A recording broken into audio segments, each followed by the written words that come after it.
Hey guys, and welcome back to another episode of Pro Hire Truck TV, and today we're out and about again. This time we're in Manchester, and the backdrop today is the Trafford Centre. So for those who watch us a lot, you know I like to be in the northwest because it rains a lot, but we've managed to avoid the showers today. Today we're looking at the Polestar, which again will be another vehicle we're taking onto our fleet very soon.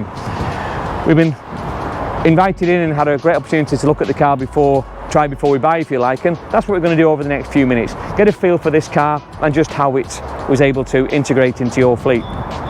We like this car a lot. It's got a lot of the equipment that a modern BEV should have, and it's got a lot of things that the other higher end cars already have when it comes to charging and technological services, and I like that about this vehicle. So what have we got? This one is a blue one, so that gives you where we are. This car starts around £41,000 but runs all the way up to about 60, which in the BEV field is 41 grand is not bad to start with. Starts with a low range or a standard range car at being somewhere in the region of about 260 miles of usable space. Of course, the WLTP say it'll do 299, but we all know my thoughts on what WLTP means, how it's been driven, so forth and so on. This car's capable of doing 4 miles at least to the kilowatt hour. Looking at the gauge today, the way it's been driven in its short life is about 2.6, so you can see exactly just what I'm talking about when WLTP comes into real world range. Now this car moves out. They have 2 battery pack sizes for this car.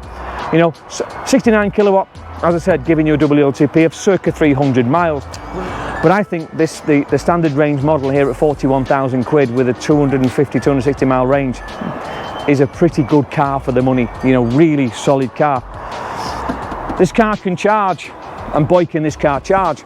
I've not seen many cars in this space that can charge up to 150 kilowatts of DC charging, which is really unusual and really good. So you're looking at charging this car from flat on a decent charger, you know, in 30 minutes. So that's bonkers. 30-35 minutes, really good.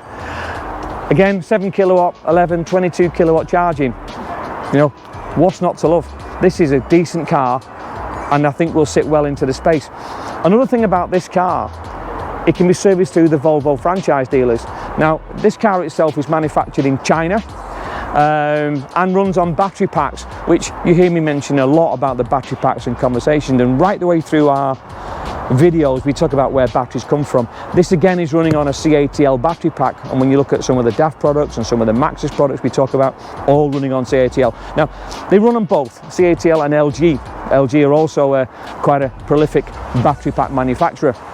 You know, one being South Korean, the other one being Chinese. Now, you know, CATL make probably the most automotive batteries in the world, and this is no exception, and that's how you can charge this vehicle so quickly. So what's not to love? Parent company's 𝐓𝐸, makes a lot of other stuff. You've probably seen one of our other videos where we're looking at the LEVC. But let's have a look at this one. Let's have a look under the bonnet, because we like looking under the bonnet, don't we, to see how big that front compartment is. Oops, there we go. Actually, not too bad compared with the Jag and the Mach-E, roughly the same size, and this time you can actually see a cable tidy in being used for what it's designed for. So actually really pleased with that. And I suppose we might as well have a look in the boot, just on the safe side. I think if anything, up to now, things like this are really cheap. But the car is, no matter what you say, quite expensive. You know, it's cheap for a BEV, but entry level at 41, standard trim levels move into 2 or 3 levels, but 47,000 being a decent trim with a pan roof, and apparently you can buy seats made of bottles, which is just stunning. However, this is really poor. But hey ho, who am I to judge? So let's have a look in the boot. Oh, there we go, an automatic boot. Who knew? Great stuff. Not a bad size, not a bad size at all. Lots of different things in there. Not sure what that's about, but hey ho. Maybe putting your flat sandwiches in, I guess. But yeah, decent size. Push the button and lock. Decent sized boot. And where do we charge? Of course, let's have a look. Oh, there we go. Now this one is in the flap, and those that saw the V12 last week had it in the front bumper, which I thought was kind of counterintuitive for what bumpers are for. But here we can see here your standard Type 2 cable, 7 kilowatt, 11, 22, and then if you go for your DC charging, which up to 150 kilowatt is amazing on a car this size. Let's have a look inside, let's see what the car's like. There we go. So what we have here, a pretty well appointed car, a bit snug, as a lot of these small electric cars tend to be, but certainly an ample size for most people. This is quite an interesting car, in fairness. I'll just turn that radio down if I can, which is, there we go, turn that down. It doesn't have an on button or a power button. You know, we're relying on our you know, ill-fated key, which you know, I'm sure is amazing, but we'll see. So pretty much with this car, all you do is put your foot on the brake, put it into gear, and it drives off. So let's give it a run and just see exactly what this thing really does drive like. And I have to say, you know, one of the things for me about electric cars, and I say this pretty much every time we're out, is it is. I think someone said to me today, you know, I talk about this as being the future, but someone said to me today, it's the now. And I thought, you know, yeah, it is, it's the now. There are more and more electric cars appearing on every single road that you see. And of course, this car having the capability to charge at 150 kilowatts, and the opening up of the Tesla network into other cars, you know, to be able to charge this car at 150 kilowatts an hour, you know, and having a 69 kilowatt battery, you know, it's literally 30 minutes to charge a car from flat. And bear in mind, you probably won't be flat, or if you are, you're quite challenging, but equally so. From that point, you could be almost at a full charge in 20 minutes. Time we had a cup of tea and a sandwich, or go to the loo, you're back on the road and go down to Scotland. That's impressive. And one of the things that pushed me and our team along Tesla as much as we have is their ability to charge at that kind of speed. This is actually filling up some of that space, and I really feel that some of these cars now are starting to push for Tesla's crown in that space, because I have to say the finish in this car is really good. You know, it's really well positioned, and all the things in here have functionality. I think I might have mentioned the seats. Now there's several trim levels in this car, going right the way out through to apparently leather, which is discouraged because this is a green car, which we want to do. So the cost of leather upgrading this is pretty eye-watering, considering the seats are the size of a Mini. But that being said, you know, apparently £4,000 for a leather upgrade. The seats we're currently in, to all intents and purposes, are plastic bottles. And how clever is that? That's great. I love that idea from a sustainability point of view. But this car's quick. It's pretty quick. Yeah, we like this. It's really quick, as you'd see in a lot of electric cars. But this is very quick again. Quiet, drives really positively. I just love driving electric cars. They are just brilliant to drive. And I think with this as well, the ability to charge at the kind of speed you can charge this car at it just gives it a whole fresh set of looks.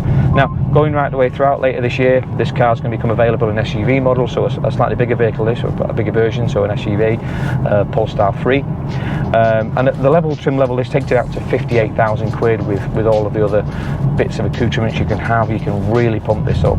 But look, from an operating level, pan roof, you know, bottle seats, you know, plastic bottle seats, sustainability piece. I think I say this about Chinese vehicles a lot, because this is what this is. And we touched on it with the 𝐕𝐢𝐝, again, another one made in China in the same kind of space. There's everything you need in this car and nothing you don't. And that's what I like about this. And that's pretty much, you know, if you've got a 70 kilowatt battery, a 70 kilowatt hour battery pack in a car like this that does pretty much what you need it to do on a day-to-day basis, that can charge at 150 kilowatts and also charge it at home if you need to. you know, I think they've got a winner here with this vehicle, especially with the relationship to Volvo, and it's very quick, really quick, really quick. I think driven well, this car should at least return you 4 miles to the kilowatt hour, which actually then becomes closer to you know, the WLTP offering of around 300.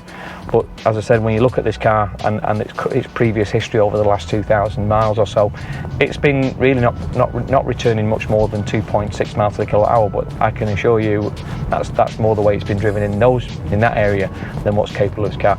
I would even venture to say this is capable of probably 4.5 to 5 on a normal operating 4.5 miles per kilowatt hour on a normal operating circumstances, which actually in fairness, it would give you some really good rate of returns. We're going to take this out for a run and just see what we think of it in a few hours. Take care, see you in a bit.